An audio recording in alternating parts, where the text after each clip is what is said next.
Vladimir Putin के भारत पहुंचने से ठीक पहले रूस की संसद में एक बहुत बड़ा ऐलान हुआ है। भारत रूस के मिलिट्री बेसिस पर अपने जंगी जहाज और लड़ाकू विमान खड़े कर सकता है। अब ये एक ऐसा ऐलान है जिसने पाकिस्तान से लेकर अमेरिका तक में भूचाल ला दिया है। भारत और रूस के बीच जिस समझौते को रूसी संसद से मंजूरी मिल गई है उसका नाम reciprocal exchange of logistic support है। इसके तहत भारत और रूस की सेनाएं अब एक दूसरे के सैन्य बेस, बंदरगाहों, एयरफील्ड्स और सप्लाई पॉइंट्स का इस्तेमाल कर सकेंगी। दोस्तों, पहली बात तो यह है कि इंडिया के अंदर इस वक्त रशियन प्रेसिडेंट जो है वो आ रहे हैं, लेकिन एक बड़ी डिफरेंट बात हुई है कि इंडिया के अंदर 3 ममालिक के एम्बेसडर्स ने ख़त लिखा है। यूके, फ्रांस और जर्मनी के एम्बेसडर्स ने ख़त लिखा है और ख़त में लिखा है कि जनाब ये रशिया जो है उसने सिस्टमैटिक एग्रेशन की है यूक्रेन के खिलाफ और एयर स्ट्राइक्स की हैं। Right before our eyes in new Delhi एक बहुत बड़ा इवेंट, जो जियोपॉलिटिकल इवेंट बोलता हूं मैं, 1 साल से वेट है हमारी कि रशिया का प्रेसिडेंट व्लादिमीर पुतिन भारत में आ रहा है। और ये ग्लिच, क्या ये मैसेज है? Warning shot fired from the west, जहां पर टारगेट किया गया हमारे इंफ्रास्ट्रक्चर को, हमारी सॉवरेनिटी को।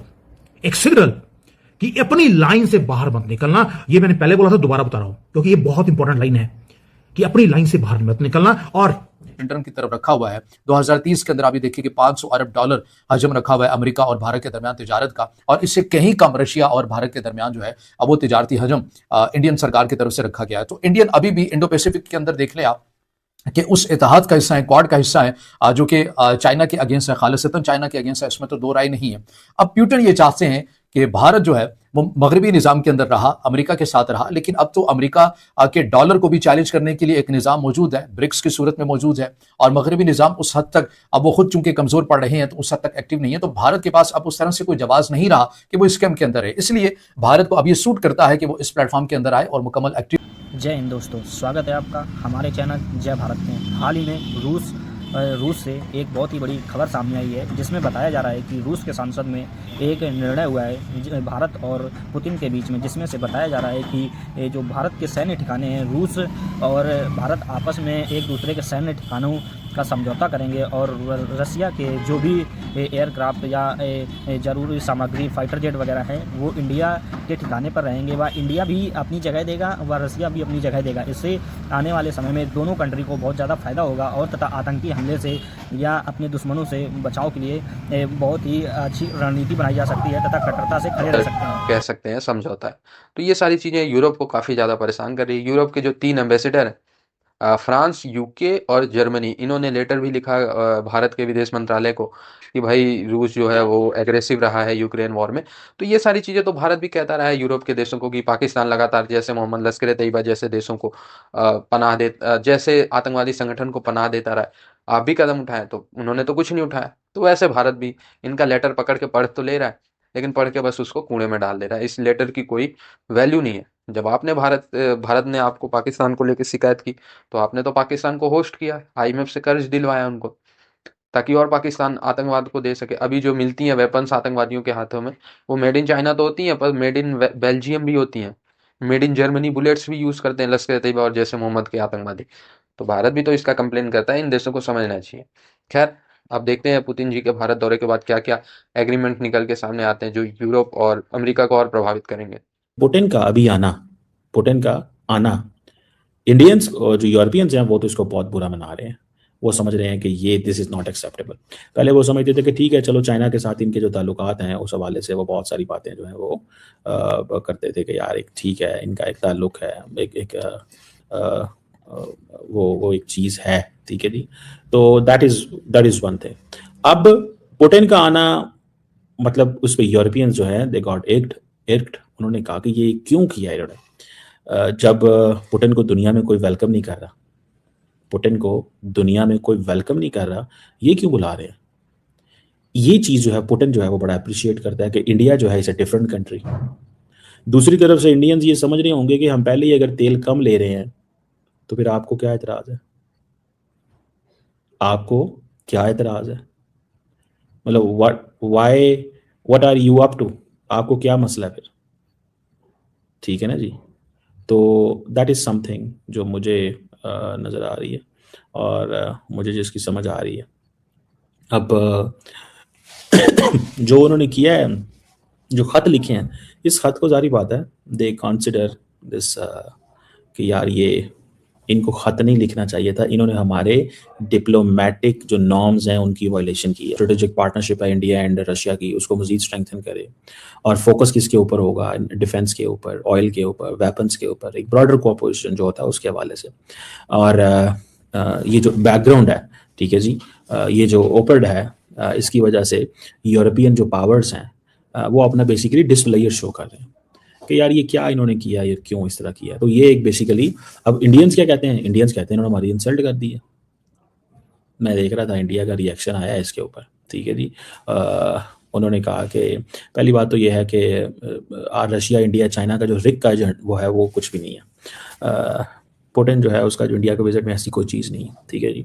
दूसरी चीज़ ये है कि वो कहते हैं जी कि यूरोपियंस, इंडियंस कहते हैं जी कि we have taken stock of the situation, हमने चीज़ों को थोड़ा देखा है और हमने इसको समझा है कि ये क्यों कर रहे हैं, कैसे कर रहे हैं, इनका करना बनता नहीं है, मतलब इस तरह की चीज़ें जो है ना, they are into this game. बहरहाल ये जो भी है, लेकिन एक प्रॉब्लम तो क्रिएट हो गई, ठीक है जी। इसकी सिग्निफिकेंस ये है कि यूरोपियंस जो है वो they are not going to back out. Europeans America की भी नहीं सुनेंगे, मुखालिफ इत्तेहाद हैं उससे निकले और RIC को मजीद आकर एक्टिव करें। अब ये बड़ी बेहतरीन किस्म की पेशकश है, जैसे कि मैं पहले भी कह चुका हूं। लेकिन भारत हिचकिचा क्यों रहा है?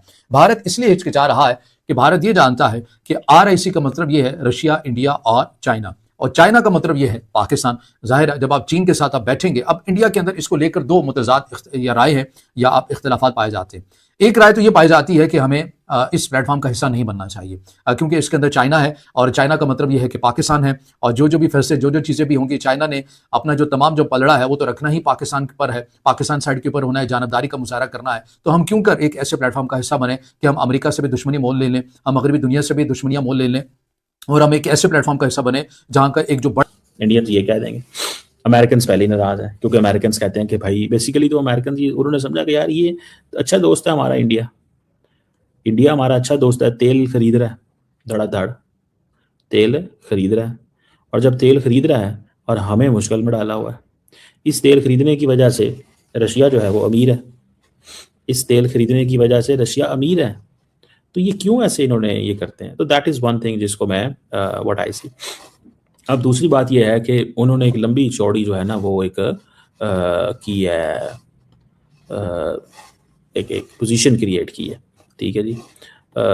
और उस पोजीशन में इस अंदाज से चीज़ें रखी हैं, उस पोजीशन में इस अंदाज से चीज़ें रखी हैं कि जनाब रशिया बेसिकली एग्रेसर है, हमारे डेमोक्रेटिक इंस्टीट्यूशंस भी इसने टारगेट किए हैं, यूक्रेन के हवाले से भी इसने बहुत टारगेट किया है, सिस्टमैटिक एग्रेशन है। ये बेसिकली जो यूरोपियन एम्बेसडर्स हैं उसके लेटर में मैं बता रहा हूँ, और रशिया का जो ग्लोबल बिहेवियर है वो खतरा है अमन एंड सिक्योरिटी के लिए, और नरेंद्र मोदी जो है उनको ऐसे नहीं करना चाहिए, इनको नहीं बुलाना चाहिए था। ठीक है, आप पहले उनसे तेल ले रहे हो, सारा कुछ कर रहे हो, but this is not acceptable, ये चीज़ एक्सेप्टेबल नहीं है, दैट इज़ समथिंग। अब ये जो ओपेड है, अगर टेक्निकली स्पीकिंग देखा जाए तो इसका कुछ दिन पहले पब्लिश होना, 4-5 को उन्होंने आना है, ये एक डिप्लोमेटिक इवेंट है, और रशिया प्लान कर रहा है कि वो स्पेशल एंड प्रिविलेज जो बड़ा मुल्क है चाइना, वो ऑलरेडी हमारे एक अजली दुश्मन के साथ स्टैंड होता हुआ, उसके साथ उसने एक स्ट्रेटेजिक डेप्थ बनाई हुई है, उसके साथ वो खड़ा हो। जबकि दूसरी राय ये यहाँ पर ये पाई जाती है कि भारत को मुकम्मल इस प्लेटफॉर्म से निकलना नहीं चाहिए, इनकार नहीं करना चाहिए, बल्कि इस प्लेटफॉर्म को एक्टिव कर लेना चाहिए प्लान बी के तौर पर।